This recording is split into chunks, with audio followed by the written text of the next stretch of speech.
Oui, merci. Par rapport aux impôts et à la douane, comme vous l'avez dit, les commerçants, les impôts et la douane, c'est des partenaires.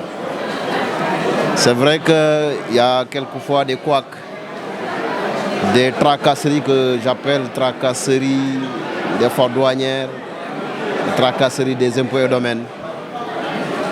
On a entendu tout à l'heure parler du code des impôts, du code des douanes qui est en train d'être révisé.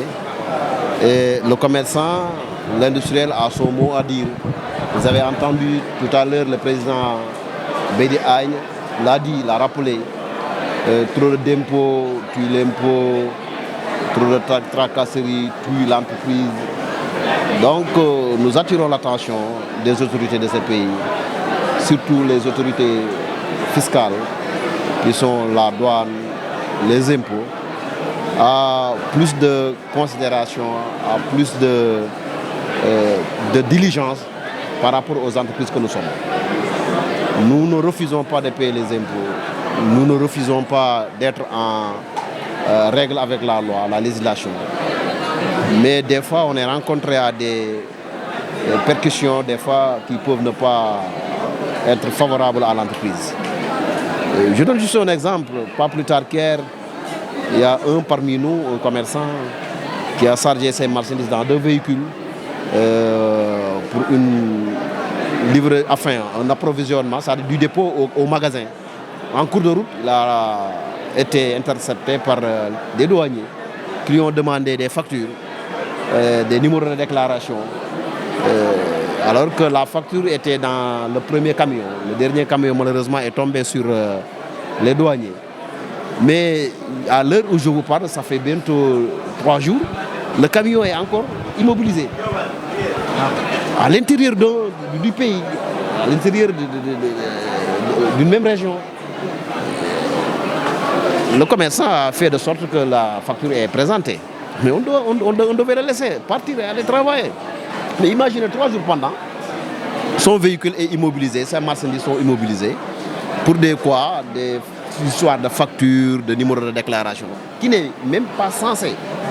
Tu me demandes un numéro de déclaration. Moi, un commerçant qui achète à Sandaga, où est-ce que je vais trouver un numéro de déclaration? Moi, je ne suis pas censé avoir un numéro de déclaration, je ne suis pas importateur. Et même si je l'étais, je te présente un numéro qui te dit que c'est les marchandises. Ça n'a même pas du sens. Et on t'immobilise pendant 72 heures de temps avec tes marchandises. Vous imaginez, c'est des tracasseries qu'il faut éviter. Bon, vous savez, il y a des concertations. En tout cas, pour la douane, peut-être c'est ces histoires de tracasseries que nous implorons. Mais dans l'ensemble, avec la douane, il n'y a pas de souci. On collabore, tout le temps on discute. Et à chaque fois, on trouve des terrains d'entente. Oui, il y a un nouveau code des douanes.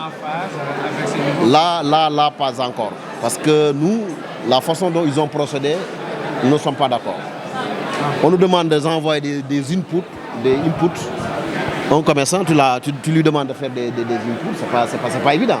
Ce que nous demandons, nous, c'est des concertations larges. Qu'on appelle tout le monde, même si c'est une journée, on nous demande qu'est-ce que vous pensez, qu'est-ce que vous voulez, qu'est-ce qui va, qu'est-ce qui ne va pas. Ensemble, on discute. Mais un code aussi important que le code des douanes, vous demandez aux gens d'envoyer des inputs. Pour moi, ça manque un peu de considération. Bon, je ne dirais pas consensuel, en tout cas du côté des commerçants que nous sommes assis, nous disons que la formule ne nous agrée pas. Cette formule ne nous agrée pas. Merci, je vous en prie.